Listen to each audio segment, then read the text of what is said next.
Comment traiter et guérir des maladies de chaleur?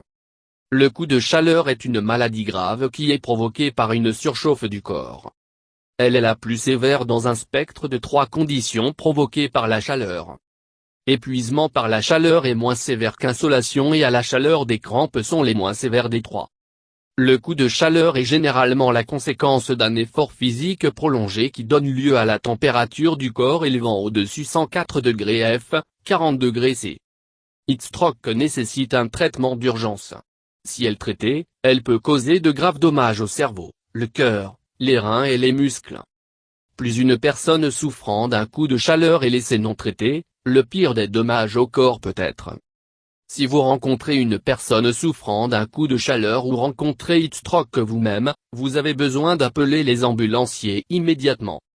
Pendant que vous attendez d'une attention médicale, il y a un certain nombre de mesures que vous pouvez prendre pour soulager les symptômes de coup de chaleur. Obtenir de l'aide et de refroidissement du corps de la température du patient. Appelez les services d'urgence immédiatement si le patient a de la fièvre de 104 degrés F, 40 degrés C, ou plus. Même si la température du patient est légèrement en dessous du seuil de la fièvre, vous devez appeler une ambulance que la température du corps peut varier de 1 à 2 F ou 1/2 à 1 C.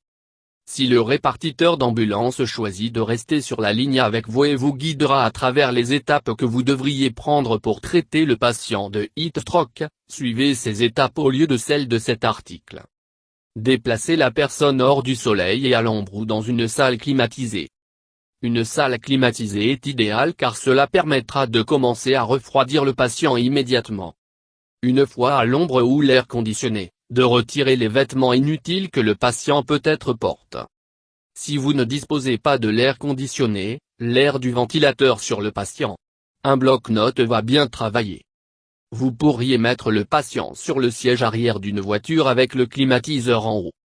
Couvrir le corps du patient avec une feuille humide ou les vaporiser avec de l'eau fraîche.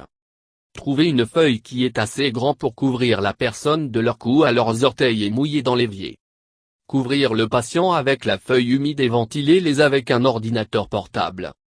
Si vous ne disposez pas d'une feuille, utilisez une bouteille d'eau pour pulvériser le corps du patient à l'eau froide. Vous pouvez également appliquer l'eau au patient à l'aide d'une éponge ou d'un chiffon humide sewing. Appliquez des compresses de glace sur le corps du patient si vous avez disponible. Placez les blocs de glace sous les aisselles du patient, et sur l'aine, le cou et le dos.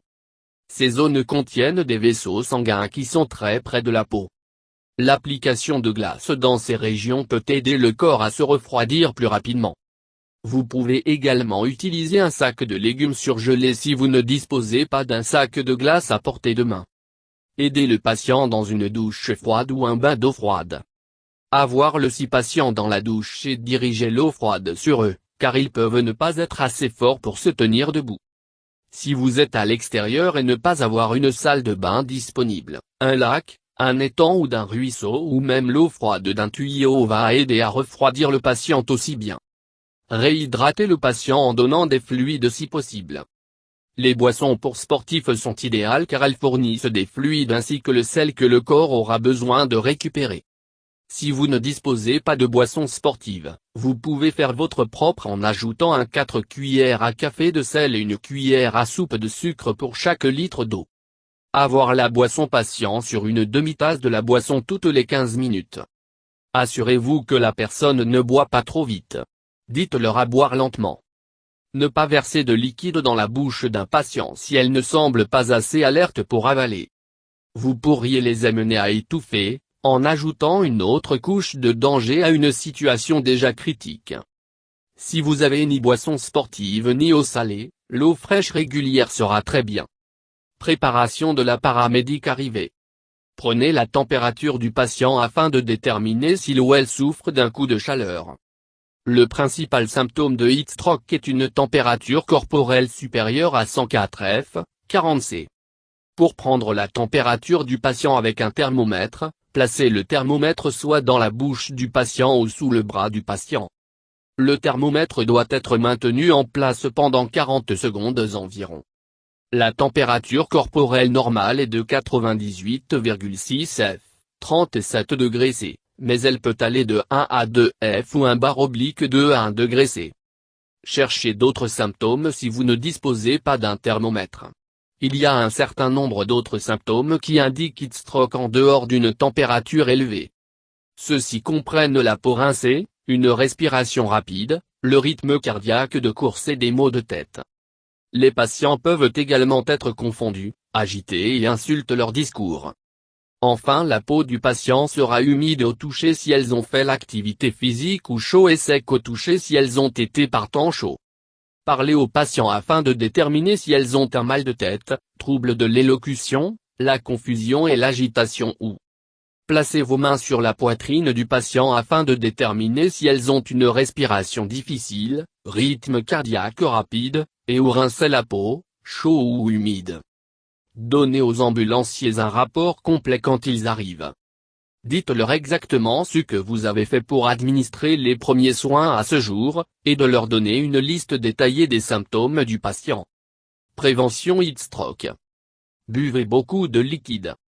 Si vous serez en dehors des jours chauds et faire quelque chose qui nécessite un effort physique, assurez-vous de boire beaucoup d'eau et boissons sportives pour rester hydraté.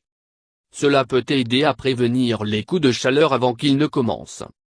Essayez de boire 1 litre d'eau par heure. Ne pas trop vous fatiguer et évitez à l'extérieur pendant les heures les plus chaudes de la journée. Si vous avez besoin de travailler à l'extérieur, travaillez dans les premières heures du matin ou les heures de l'après-midi plus tard. Ceci est lorsque les températures sont plus fraîches, et des températures plus froides réduisent le risque de coups de chaleur. Tout le monde réagit à la chaleur différemment, mais l'effort physique doit être évité à des températures supérieures à 90 F, 32 C. Portez des vêtements de couleur appropriée, légers et légers. Excès, vêtements ajustés, il est difficile pour le corps à se refroidir et augmente le risque de coups de chaleur. De même, des vêtements sombres va chauffer le corps et augmenter le risque de coups de chaleur.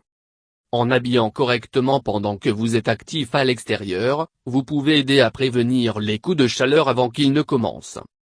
Vous devez également appliquer un écran solaire à toute peau exposée pour vous protéger des coups de soleil.